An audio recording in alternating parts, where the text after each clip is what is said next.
यार ये ना थोड़ी सी कंफ्यूजिंग है, मैं विकीपीडिया से कर रही हूँ। रेलेवेंस थेरी जो है इसको डैन स्पर्बर और डेड्री विल्सन ने प्रपोज किया था, और ना इसको पॉल ग्राइस का जो कोऑपरेटिव प्रिंसिपल वाली थेरी है ना उसी से इंस्पायर्ड है, लेकिन बाद में ये अलग से एक थेरी बन गई थी।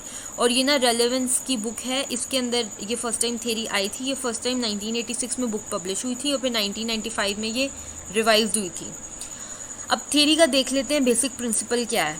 ये थेरी कहती है कि हर एक अटरेंस, हर एक बात, हर एक बात के अंदर ना हम एक इन्फॉर्मेशन कन्वे करते हैं, और वो जो इन्फॉर्मेशन होती है ना वो सुनने वाले बंदे के माइंड के रेलेवेंट होती है। मतलब अगर हम इससे ज़्यादा कोई बात करेंगे ना जो उसके माइंड के रेलेवेंट ही ना हो, तो वो उसको प्रोसेस नहीं करता।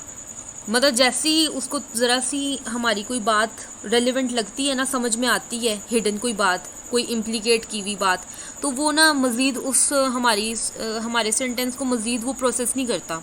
बस उसको जितनी चीज़ समझ आ जाती है वो वहीं छोड़ देता है। तो हम लोगों को बेसिकली बस इतनी ही रेलेवेंट बात करनी चाहिए कि सामने वाला उसको सुनकर समझ पाए, सामने वाले का माइंड इस काबिल हो कि वो उसको प्रोसेस कर पाए। ठीक है, सारी थेरी में यही बात है। You can safely assume that. अब इसमें ना दो की इंग्रेडिएंट्स हैं कि जो रेलेवेंस थेरी है ना वो कहती है कि एक अटरेंस को ऑस्टेंसिव होना चाहिए। ऑस्टेंसिव होना चाहिए मतलब कि वो एड्रेसर की अटेंशन को इस बात की तरफ लेकर आए कि हम लोग उसको कोई इन्फॉर्मेशन देना चाह रहे हैं। दूसरी ये कि वो जो रेलेवेंस थेरी कहती है कि जो अटरेंस है ना वो इन्फ्रेंशियल भी होनी चाहिए। इन्फ्रेंशियल का मतलब ये है कि जो एड्रेसर है वो समझ पाए कि हम लोग उसको क्या कन्वे करना चाह रहे हैं। दो चीज़ें क्या हैं, पहली चीज़ तो ये कि वो ऑस्टेंसिव हो, यानी कि एड्रेसर को ये बात पता चल जाए कि हम उसे कुछ बताना चाह रहे हैं। दूसरा इन्फ्रेंशियल हो कि उसको ये पता चल जाए कि हम उसे क्या बताना चाह रहे हैं। ठीक है, इसके बाद ना इन्होंने एक एग्जाम्पल दी हुई है। अब ये एग्जाम्पल मैंने नहीं पढ़ी अभी, बट ना एग्जाम्पल वो पीडीएफ में, मैम की पीडीएफ में जो है वो भी कर सकते हैं। The explicators of Susan told me that her views were too sour। यार इसकी एग्जांपल खुद से कोई ऐसी लगा देना कि मैं ना चौथे महल्ले में बैठी हुई किसी बंदे को कोई बात बोल देती हूँ और उस बंदे को समझ में नहीं आती। अब यहाँ पे उसकी रेलेवेंस उसके कॉग्निशन से रेलेवेंट ही नहीं थी बात। कॉग्निशन कहते हैं बंदे के माइंड को। तो ऐसी बात करो जो सामने वाले के माइंड के रेलेवेंट भी हो। अच्छा, ये इसका ओवरव्यू है। फैक्ट दैट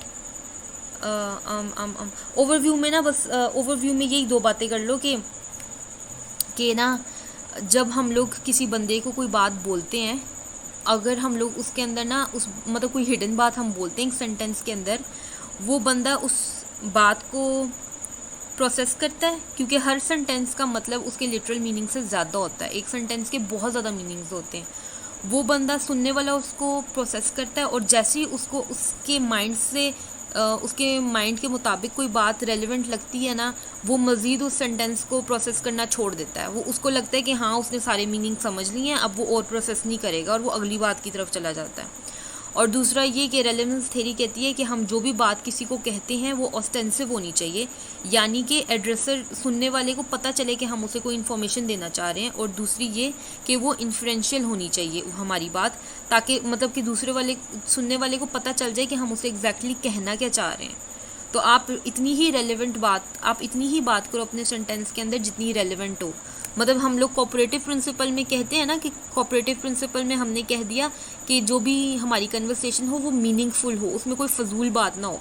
तो रेलेवेंस थ्योरी कहती है कि आप उतनी ही बात करो जितनी सामने वाले के माइंड के मुताबिक हो। कॉग्निशन वर्ड माइंड के लिए आ रहा है, तो कॉग्निशन वर्ड को हटाओ, वहाँ माइंड लगा दो, लेकिन पेपर में कॉग्निटिव ही लिखना। ठीक है, बट समझ लो कि कॉग्निटिव माइंड के लिए, और हमारी बात इतनी हो कि सामने वाला समझ ले, बस कोई ज़रूरत नहीं आगे पढ़ने की। फिर ना ये इन्होंने 2 प्रिंसिपल्स दिए हैं, द 2 प्रिंसिपल्स ऑफ रेलेवेंस। ये मैंने अभी नहीं किया, ये मैं करके बताती हूँ।